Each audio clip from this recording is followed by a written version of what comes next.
Awit 5, 3, 4, 11 at 12. O Panginoon, sa umaga ang tinig ko'y iyong pinapakinggan. Sa umaga'y naghahanda ako para sa iyo at ako'y magbabantay. Sapagkat ikaw ay hindi isang Diyos na nalulugod sa kasamaan. Ang kasamaan ay hindi mo kasamang naninirahan. Ngunit hayaan mong maggalak ang lahat ng nanganganlong sa iyo. Hayaan mo silang umawit sa kagalakan at sila naway ipagsanggalang mo upang dakilain ka ng mga umiibig sa pangalan mo.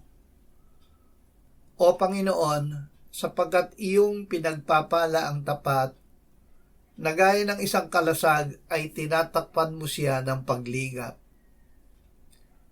Magkanlong sa Diyos. Manalig at manahan tayo sa Diyos bilang kanlungan, sanggalang at kalasag.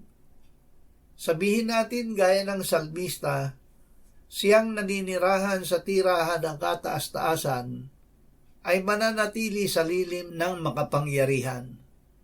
Sasabihin ko sa Panginoon, aking muog at aking kanlungan, aking Diyos na siya kong pinagtitiwalaan.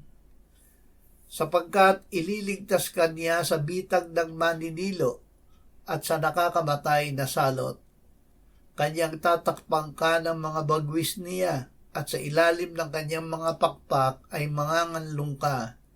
Ang kanyang katapatan ay baluti at panangga.